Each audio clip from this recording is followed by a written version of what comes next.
नमस्कार दोस्तों, मेरा नाम है प्रवीण और आप देख रहे हैं पाविका फ्रेड से इस चैनल को एक बार फिर से। तो आज मैं लेकर आपके लिए बहुत ही important topic again from the GATE mass transfer. तो आज का जो अगेन प्रॉब्लम है हमारा फ्रॉम द गेट 2012 1 मार्क्स के लिए पूछा गया है। बट ये 1 मार्क्स का क्वेश्चन मेरे हिसाब से 2 मार्क्स का होना चाहिए था, क्योंकि ये थोड़ा सा क्रिटिकल है ये क्वेश्चन। तो मैं अलग अलग ईयर्स के ड्राइंग के क्वेश्चंस ऐसे ही लेके आने वाला हूं। साथ में हम फ्लूइड मशीन जो मैकेनिकल इंजीनियरिंग का सब्जेक्ट है हम भी वो भी स्टार्ट कर देंगे, कल से स्टार्ट करेंगे। बट आगे बढ़ने से पहले अगर आपने मेरा चैनल सब्सक्राइब नहीं किया तो प्लीज ये आपसे बहुत बड़ी रिक्वेस्ट कि आप मेरा चैनल सब्सक्राइब कीजिए, लाइक एंड शेयर करना मत भूलिएगा, ताकि मैं ऐसे ही एजुकेशनल वीडियोस आपके लिए हमेशा पर लेके आता हूं। और इसी वीडियो के डिस्क्रिप्शन बॉक्स में अगर आप देखें तो आपको एक लिंक मिलेगा जहां से आप इसी चैप्टर यानी कि प्लेलिस्ट मिल जाएगी आपको, जिसका लिंक दिया होगा डिस्क्रिप्शन बॉक्स में, गेट मास ट्रांसफर प्रॉब्लम्स। ठीक है, तो जितने भी ईयर वाइज जितने भी आए हैं आपको सारे मास ट्रांसफर के क्वेश्चंस उसमें मिल जाएंगे। आप सजेस्ट कर सकते हैं, किसी को लिंक भेज के डाउनलोड कर सकते हैं, देख सकते हैं। ठीक है, और साथ में आपसे एक रिक्वेस्ट है कि इस चैनल को मतलब चलाने के लिए काफी मेहनत करनी पड़ती है, हर दिन एक वीडियो पे काम करना पड़ता है, आपके लिए सारे वीडियोस लेके आने पड़ते हैं। तो अगर आप चाहें तो कुछ डोनेट कर सकते हैं, जो भी आपको ठीक लगे, डिस्क्रिप्शन बॉक्स में यानी कि उसका भी लिंक दिया हुआ है। तो चलिए स्टार्ट करते हैं, ज्यादा ना टाइम लेते हुए हम इस क्वेश्चन को अपनी नेटिव लैंग्वेज हिंदी में समझेंगे, साथ में लिखेंगे गिवन डेटा।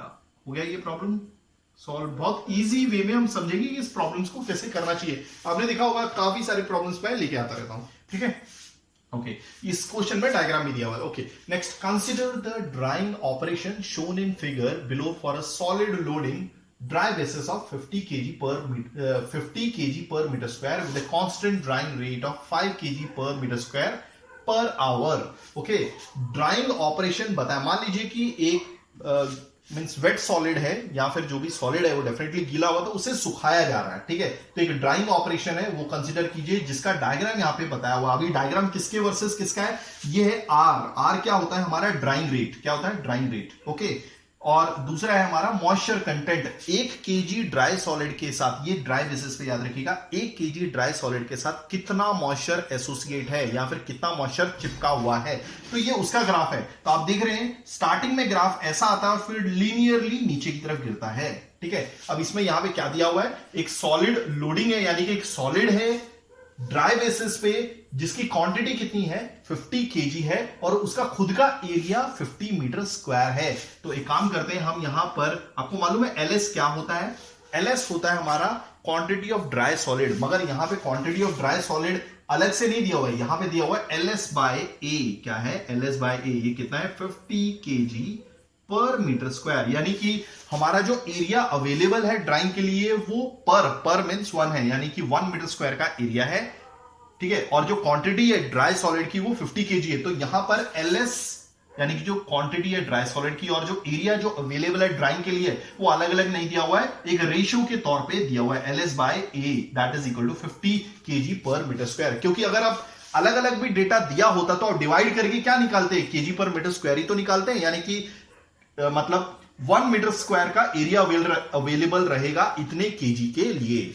ओके, आगे बढ़ते हैं। With constant drying rate of 50 KG पर metre square per hour. Okay, अब जहां पर इस जो भी सॉलिड होगा गीला, ठीक है, उसको जो ड्राई कर रहे होंगे तो स्टार्टिंग में उसे किस क्या बोलते हैं?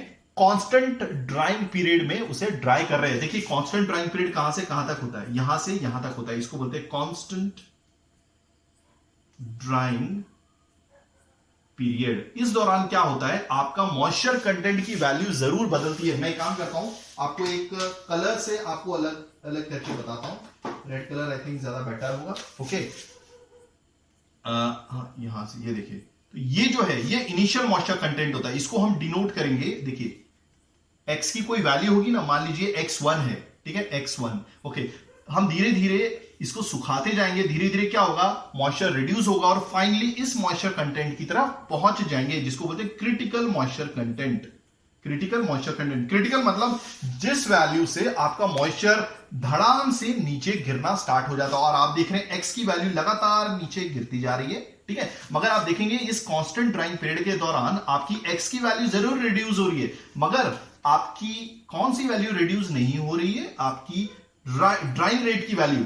आप देखिए इस x1 से लेके जब xc तक आप आए, x1 से लेके xc यानी क्रिटिकल मॉइस्चर कंटेंट तक आए, इसमें r की वैल्यू कांस्टेंट है, इसी वजह से rc बोलते हैं, और यही rc ड्राइंग रेट हमें कांस्टेंट ड्राइंग पीरियड के लिए दिया हुआ है। ओके, तो ये कितना है?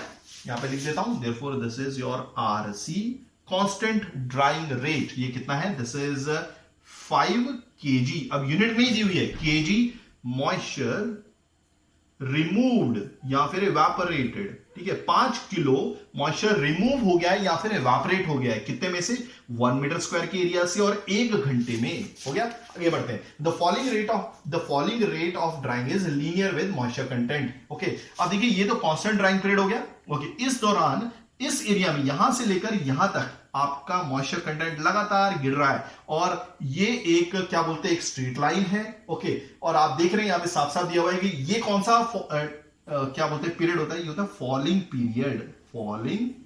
पीरियड, जहां पर आप देख रहे हैं आर की वैल्यू हर एक एक्स की वैल्यू के लिए, सपोज इस एक्स की वैल्यू के लिए, ठीक है, आपका आर अलग वैल्यू है, इस x की वैल्यू के लिए आपकी r की वैल्यू अलग है। तो आप देख रहे हैं इस फॉलिंग रेट पीरियड के दौरान आपकी हर एक x की वैल्यू के लिए r अलग अलग है।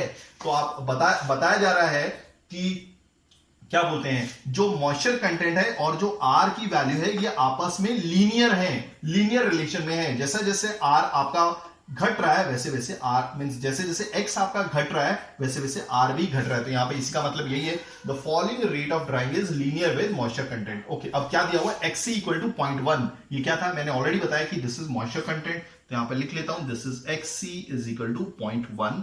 याद रखिएगा इसकी यूनिट यही है, केजी मॉइस्चर पर केजी ड्राई सॉलिड। ओके, और क्या दिया हुआ है, xe क्या होता है, इक्विलिब्रियम मॉइस्चर कंटेंट। याद रखिएगा जब कोई भी वेट सॉलिड को हम ड्राई करते हैं तो फाइनल मॉइस्चर कंटेंट जो अटेन कर लेता है, जिसके बाद जरा सा भी मॉइस्चर कम नहीं होता सॉलिड का, ठीक है, यानी कि x की वैल्यू जरा से भी चेंज नहीं होती है, भले कितनी भी ड्राइंग करते रहो आप, कितने घंटे भी, तो वो होता है इक्विलिब्रियम मॉइस्चर कंटेंट। इस मॉइस्चर कंटेंट से नीचे कभी भी मॉइस्चर कंटेंट नहीं जाएगा, तो ये कितना हो जाएगा फाइनली 0.005। ठीक है, तो आप देखिए xc ऑलरेडी वैल्यू, तो यहां पे काम करता हूं, इसकी वैल्यू लिख लेता हूं। ओके, आगे बढ़ते हैं। The drying time in hours required to reduce an initial moisture content, तो कितना टाइम लगेगा घंटों में जो चाहिए होगा इनिशियल मॉइस्चर कंटेंट को रिड्यूस करने के लिए। इनिशियल मॉइस्चर कंटेंट क्या है, x1 की वैल्यू यहां पे लिख लेते हैं, दिस इज 25%। याद रखिएगा ये जो मॉइस्चर कंटेंट है ये ड्राई बेसिस पे ऑलरेडी बताया हुआ है, तो दिस इज योर 0.25। आप इस परसेंट को 100 से डिवाइड कर दीजिए, सो x1 इज इक्वल टू 0.25। ये भी लिख लेता हूं, x1 is equal to 0.25। Okay, अब कहां से कहां तक हमें ड्राई करना है, जिसका टाइम हमें पता करना है, to final moisture content of 2%। 2% मतलब कितना होगा, 100 से डिवाइड कीजिए, this is coming out to be 0.02%। तो देखिए 0.25 यहां आ गया, 0.1 इधर है, तो डेफिनेटली ये होगा कहीं यहां पर, मान लीजिए, ठीक है। तो ये हो गया हमारा फाइनल मॉइस्चर कंटेंट XF, तो यहां पे लिख लेता हूं, therefore XF is equal to, ये छठवां है, कितना दिया हुआ है 0.02 हो गया ये। ओके, तो याद रखिएगा, देखिए इक्विलिब्रियम मॉइस्चर कंटेंट इसके भी नीचे होगा, इक्विलिब्रियम मॉइस्चर कंटेंट इधर ले लेता हूं, दिस इज XE, ठीक है। इक्विलिब्रियम मॉइस्चर कंटेंट का मतलब क्या होता है कि ये वो वैल्यू होती है, वो लास्ट वैल्यू होती है जिसके नीचे मॉइस्चर कंटेंट नहीं जाता, और उस दौरान रेट ऑफ ड्राइंग 0 होता है। एक कंडीशन आप लिख लीजिए यहां पे, व्हेन XE, इसकी कुछ भी वैल्यू हो सकती है, ठीक है, 0 भी हो सकती है, या फिर जो दिया हुआ है क्वेश्चन में 0.005। ओके, तब R कितना हो जाएगा, 0 हो जाएगा। ये कंडीशन है जो उसको यूज करनी है हमने, ठीक है। वैसे तो ये 1 मार्क्स का क्वेश्चन है, मगर मेरे हिसाब से 2 मार्क्स का क्वेश्चन होना चाहिए, क्योंकि आने वाले जो भी ईयर्स आ रहे हैं उसमें ये क्वेश्चन 2 मार्क्स का पूछा गया, सेम टू सेम ऐसा, ठीक है। तो आई होप आपको सारा क्वेश्चन समझ में आ गया होगा। तो चलिए क्वेश्चन करते हैं हम अपने, ठीक है। तो सबसे पहले समझना बहुत जरूरी है। तो हमारे पास ऑप्शन है 1.55A, 1.75B, 3.25C, D 4.55, ठीक है। तो चलिए स्टार्ट करते हैं हमारा क्वेश्चन। तो ये कॉन्सेप्ट आपको बहुत अच्छे से समझ में आ जाएगा, ठीक है। तो चलिए देखते हैं अब कैसे करना है। अब आपको पता है कि हमें टाइम पूछा गया है इस मॉइस्चर कंटेंट से लेके 0.25 जो इनिशियल मॉइस्चर कंटेंट था, और हाँ ये है हमारा XF, यानी कि 0.25 मॉइस्चर कंटेंट से XF की वैल्यू तक। XF की वैल्यू कितनी है, दिस इज 0.02, तो यहां पे लिख देता हूं भाई 0.02 हो गया। इस मॉइस्चर कंटेंट से इस मॉइस्चर कंटेंट तक आपको कितना टाइम लगा सुखाने में। तो आप देख रहे हैं हमारा पहला जो टाइम जोन है वो कांस्टेंट ड्राइंग पीरियड के दौरान है, और यहां से लेकर यहां तक का जो टाइम जोन है ये फॉलिंग रेट पीरियड के अंदर आता है। तो सबसे पहले हम टाइम जोन निकालेंगे, कितना टाइम लगा कांस्टेंट ड्राइंग पीरियड के दौरान। तो लिखता हूं ड्यूरिंग कांस्टेंट ड्राइंग पीरियड। हो गया। इसका एक फॉर्मूला होता है जो ध्यान से देखिएगा, this is RC is equal to LS by A x1 minus x2 upon T। ठीक है, तो अगर हमें T पता करना है कांस्टेंट ड्राइंग पीरियड के दौरान, तो इस T को आप इधर ले आइए, RC को नीचे ले आइए। So therefore T is equal to LS by A। Okay, RC नीचे आ जाएगा, this is x1 minus x2। अभी देखिए x2 क्या है, कांस्टेंट ड्राइंग पीरियड के दौरान देखिए x1 ये है, तो x2 क्या होगा, ये मत लीजिएगा x2, कांस्टेंट ड्राइंग पीरियड में तो ये x1 हो जाएगा, तो ये x2 हो जाएगा, तो इस दौरान x2 क्या हो जाएगा, xc हो जाएगा। ठीक है, let me change my this one pen. I hope आपको सारी चीजें समझ में आ रही होंगी, इट्स वेरी वेरी इजी। ठीक है, सो देयरफॉर अब हम क्या लिखेंगे, C T LS by A already दिया हुआ है, दिस इज 50। ओके, RC कितना दिया हुआ है, RC they have given 5। Okay, x1 कितनी वैल्यू दी है, 0.25 माइनस, अब क्या रह गया, XC ऑलरेडी दिया हुआ है, दिस इज 0.1, तो this is coming out to be कितना आ रहा है, 1.5। अब बारी आती है इसकी यूनिट की। देखिए LS की यूनिट क्या थी, LS बाय A की यूनिट क्या थी, दिस इज kg पर मीटर स्क्वायर। ओके, RC की यूनिट क्या है, ये दी हुई है, दिस इज kg मॉइस्चर जो रिमूव किया गया है पर मीटर, मतलब ये मीटर स्क्वायर पर आवर नीचे आने वाला है। ठीक है, तो ये पलट के ऊपर आ जाएगा। ओके, ये हो गया, बीच में इनटू है, याद रखिएगा। ओके, अब ये x1 माइनस xc, अब दोनों आपस में सेम यूनिट वाले हैं, तो दोनों माइनस होंगे तो एक ही यूनिट आएगी, सो दैट विल बी, इसकी यूनिट क्या होती है, यहां पे दी हुई है, दिस इज kg मॉइस्चर पर kg ड्राई सॉलिड। ठीक है, ओके, तो देखिए kg moisture cancel. Okay, then meter square cancel. अब ये देखिए, ये जो LS था, LS क्या था, क्वांटिटी ऑफ ड्राई सॉलिड, तो ये kg क्या है, ड्राई सॉलिड है, तो ये kg कैंसिल, तो क्या रह गया, R रह गया। So therefore this is T equal to 1.5 R। ये कब का टाइमिंग है, ये आपके कांस्टेंट ड्राइंग पीरियड का टाइमिंग है, तो एक काम करता हूं, इसको TC कर देता हूं। ठीक है, क्योंकि टोटल क्या है आपका, टोटल क्या है, TC प्लस TF क्या है, आपका फॉलिंग रेट पीरियड के दौरान का टाइमिंग, तो यहां पे लिख देता हूं, therefore TC is equal to 1.5 R। हो गया, चलिए तो इसको मिटा देता हूं, अब हमारा हो गया है। तो चलिए अब बढ़ते हैं फॉलिंग रेट पीरियड के दौरान। फॉलिंग रेट पीरियड के दौरान क्या टाइमिंग होगी। ठीक है, तो फॉलिंग रेट पीरियड के दौरान देखिए, ड्यूरिंग फॉलिंग रेट पीरियड। ठीक है, ओके, अब आपको मालूम है कि ये एक स्ट्रेट लाइन है, स्ट्रेट लाइन की एक इक्वेशन होती है, y is equal to mx plus c। x क्या होता है आपकी x एक्सिस, y क्या होती है आपकी y एक्सिस। ठीक है, x क्या है, इंडिपेंडेंट वेरिएबल है, हर एक x की वैल्यू के लिए आपको y की वैल्यू मिलेगी। तो देखिए x की वैल्यू में हमने क्या प्लॉट किया हुआ है, x ही है, m लिख लेते हैं, m क्या स्लोप है, c कांस्टेंट है। Okay, plus c। Okay, y की जगह हमने क्या प्लॉट किया हुआ है, r। ठीक है, ओके, अब हमारे पास सबसे पहली कंडीशन थी, पहली कंडीशन क्या बोलती, इस कांस्टेंट को फाइंड आउट करने के लिए, that is what was our first condition, when, ये हमारी जो पहली कंडीशन थी, when xe is equal to 0.005, तब हमारा r क्या होगा, वो 0 हो जाएगा, मैंने ऑलरेडी आपको बताया था। ठीक है, जो मॉइस्चर कंटेंट, जब इक्विलिब्रियम मॉइस्चर कंटेंट के लिए R की वैल्यू 0 हो जाती है, तो ये पहली कंडीशन मैंने लगा दी, कंडीशन 1, क्यों, ताकि C की वैल्यू फाइंड आउट की जा सके। सो देयरफॉर R क्या हो जाएगा, 0 हो जाएगा, मैंने ऑलरेडी बता दिया, कॉमा लगा देता हूं।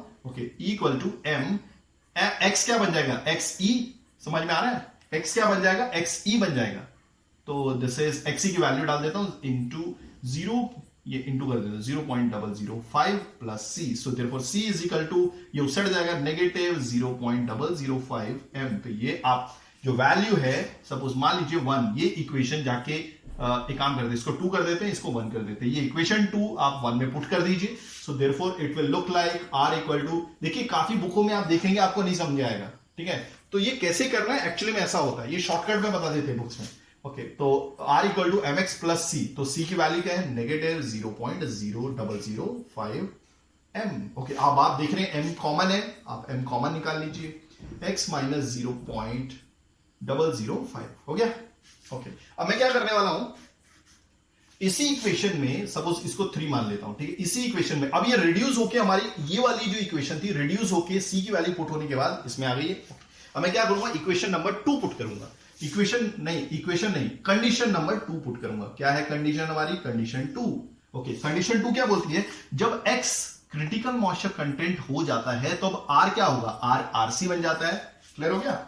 साफ साफ है, जब आपका मॉइस्चर कंटेंट x XC बन जाता है तो r RC बन जाएगा। तो ये लिखता हूं, when x equal to XC, तो R जो हो जाएगा वो RC बन जाएगा। ठीक है, तो मैं क्या पुट करूंगा? अब यहां पर पुट करता हूं। देखिए R क्या बन गया? RC बन गया। M ओके, X क्या बन गया? XC बन गया माइनस 0.005। ओके, अब ध्यान से देखेंगे, RC is equal to M, XC की वैल्यू तो ऑलरेडी दी हुई है। XC क्या है? 0.1। देखिए, तो यहां पे पुट कर दे दो 0.1 minus 0.005। Okay, so therefore RC is equal to M, let me check क्या लिखना है मुझे।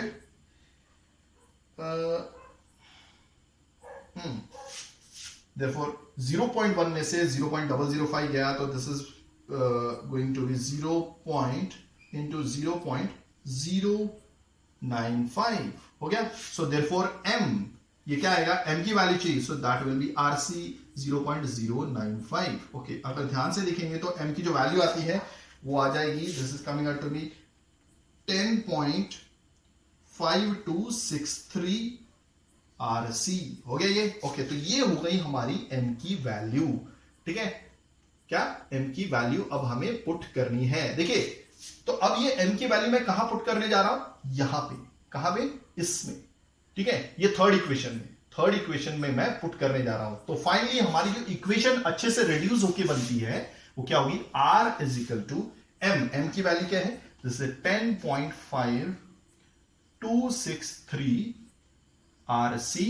ठीक है, okay, this is x minus 0.005। तो ये हो गई हमारी अच्छे से ओरिजिनल इक्वेशन। अभी हमने r की वैल्यू क्यों निकाली है? आप देख रहे हैं r की वैल्यू निकाली है, वो भी RC और x के टर्म्स में। उसके पीछे एक रीजन है, तभी आप फॉलिंग रेट पीरियड के दौरान टाइम निकाल पाएंगे, अदरवाइज आपके पास और कोई चारा नहीं है। ठीक है, तो एक काम करता हूं, इसको मिटा देता हूं। आई होप आपको चीजें समझ में आ गई होंगी। आप कमेंट कर सकते हैं अगर कुछ नहीं समझा होगा तो। ठीक है, सो फाइनली मैं इसको मिटा देता हूं। That was a very basic concept. Okay, तो चलिए, तो ये आ गई हमारे पास इक्वेशन। ओके, तो अब आप देखेंगे, जरा गौर करेंगे कि फॉलिंग रेट पीरियड के दौरान आपका जो टाइम है, आपको मालूम है ये क्या है? TF। ओके, तो कैसे निकलेगा? Negative LS by A integration from 0.1 moisture content to final moisture content. तो एक काम करता हूं, यहां पर इनिशियल मॉइस्चर कंटेंट, इनिशियल ये XI टू XF, I मतलब XI, X मतलब moisture content, I initial moisture content, और ये final moisture content dx by r। देखिए ये क्या होता है, जरा ध्यान से देखिएगा यहाँ पे। Let me check everything is working fine. Yes, ठीक है, अभी ध्यान से देखिएगा। अब मैं जो आपको समझाने की कोशिश कर रहा था वो ये था। ठीक है, अब देखिए, integration from xi to xf dx by r, इंटीग्रेशन क्या होता है? It is nothing but the area under the curve. तो कहां से कहां तक? Initial moisture content. देखिए, अभी हम फॉलिंग रेट पीरियड के दौरान कर रहे हैं, तो मॉइस्चर कंटेंट हमारा इनिशियल ये हो जाएगा, ये वाला 0.1। ओके, फाइनल मॉइस्चर कंटेंट क्या है हमारा? दिया हुआ है, कहां पे दिया हुआ? हाँ, 0.02। तो यहां से यहां तक, मतलब यहां से यहां तक इंटीग्रेशन क्या होता है? xi to integration from xi to xf dx by r, ये क्या होता है? Area under the curve. तो इस कर्व के अंदर जो एरिया आ रहा है वो हमें ढूंढना है। आइदर आप ऐसे कर सकते हैं, ठीक है, नहीं तो दूसरा मेथड है जो हमने 11-12 में पढ़ा है। ठीक है, अब हम integration with respect to x कर रहे हैं, तो हमें r को x के टर्म्स में बदलना पड़ेगा, फिर फॉर्मूले का यूज करके हम इंटीग्रेशन कर लेंगे। It's very simple. ठीक है, आइदर आप ये यूज कर सकते हैं या फिर जो मैंने अभी बताया है आपको। तो मैं क्या कर रहा हूं? r को रिप्लेस कर रहा हूं x के टर्म्स में, क्योंकि RC की वैल्यू तो हमें ऑलरेडी मालूम है। सो देयरफॉर मैं क्या लिखूंगा? Therefore, TF is equal to negative LS by A। देखिए, LS by A तो ऑलरेडी दिया हुआ है, this is negative 50। Integration from initial जो है, इंटीग्रेशन कहां से कहां तक? 0.1 से 0.02 तक है, XF तक है ना, XF की वैल्यू दी हुई है, ये 0.02 है, याद रखिएगा। तो ये हो गया हमारा कितना? 0.1 से लेके 0.02। ओके, dx r की वैल्यू मैं यहां पे लिख देता हूं 10.5263 into RC। Okay, x minus 0.005, यही मतलब हुआ। ओके, ध्यान से देखिएगा। अब देखिए, ये जो कांस्टेंट है ये तो आप बाहर निकाल लीजिए। सो देयरफॉर ये कुछ इस तरह से दिखेगा, -50 डिवाइड बाय 10.5263 RC की वैल्यू, ये देखिए RC भी बाहर ही निकालना है, तो RC की वैल्यू पुट कर लीजिए 5। ठीक है, तो ये क्या रह जाएगा? Right now dx upon x minus 0.005 हो गया। ओके फाइनली अब आप इसको डिवाइड कर लीजिए। हाँ इंटीग्रेशन का साइन यहां पर रह गया है डालना। हाँ कहां से कहां तक 0.1 से लेके 0.00 ओके और यहाँ पे dx लिखा हुआ है, ठीक है। ओके अब आप क्या कीजिए, नेगेटिव साइन को क्या बोलते हैं पॉजिटिव बना लीजिए। कैसे 50/10.5263 इंटू 5, याद रखिए 5 आरसी की वैल्यू है जो अंदर से बाहर आई थी, ठीक है। अब ये इंटीग्रेशन का साइन चेंज हो गया है, 0.02 नीचे आ जाएगा, ओके 0.1 ऊपर आ जाएगा क्योंकि मैंने नेगेटिव साइन को पॉजिटिव बना लिया है। Okay so therefore dx upon x minus 0.005 हो गया ये। ओके अब सिंपली मैं क्या करूंगा, इंटीग्रेशन का फॉर्मूला यूज करूंगा। ओके एक काम करता हूं मैं अभी इस कलर से करता हूं। Therefore TF is equal to, इसको आप डिवाइड कर सकते हैं कैलकुलेटर का यूज करके, 10.5263 इंटू 5। ओके अब देखिए ये जो इंटीग्रेशन का साइन था फ्रॉम 0.02 टू 0.1, ओके आप सिंपल ऐसे कर सकते हैं ln, ठीक है। Okay this is x minus 0.005, एक बार पावर आ जाएगी 0.1, एक बार आ जाएगी 0.02। ओके और अच्छे से करेंगे तो एक काम करता हूं मैं यहां पे करता हूं। सो देयरफॉर दिस इज 50, आप डिवाइड कर सकते हैं इसको। हाँ 50 डिवाइड बाय 10.565263 इंटू 5। ओके तो ये कुछ इस तरह से दिखेगा ln, एक बार ये वाली पावर इस्तेमाल करूंगा जो है 0.1 माइनस 0.005। ओके एक बार मैं दूसरी पावर इस्तेमाल करूंगा 0.02 माइनस 0.005। क्या कर रहा हूं मैं, 0.1 को एक बार इसमें पुट कर रहा हूं, ठीक है ऊपर लिखा, और एक बार मैं 0.02 को इसमें पुट कर रहा हूं, बाकी सब सेम ही है, ठीक है। तो अगर आप जब इसका आंसर निकालेंगे, so therefore TF is equal to coming out to be 1.7535 हो गया ये। ओके तो फाइनली टोटल क्या था हमारा, total is your TC plus TF हो गया, यही था ना हमारा टोटल टाइम, उन्होंने टोटल टाइम बोला है। So therefore total time is equal to TC कितना है 1.5। ओके और ये कितना है, ये भी आवर्स में आएगा। अगर आप यूनिट निकालेंगे जैसे मैंने पहले की निकाली थी तो आपको आवर्स में मिलेगा, प्लस 1.7535 आवर्स। तो total is equal to 3.25 hours. तो आंसर जो सी था हमारा, C option is the correct answer. I hope आपको चीजें समझ में आ गई होंगी। अगर आप ऐसी एजुकेशनल वीडियोस चाहते हैं तो प्लीज डू रेट कमेंट, मैं पूरी कोशिश करूंगा टाइमिंगली वीडियोस लेके आने की। थैंक्स फॉर वॉचिंग, धन्यवाद, थैंक यू।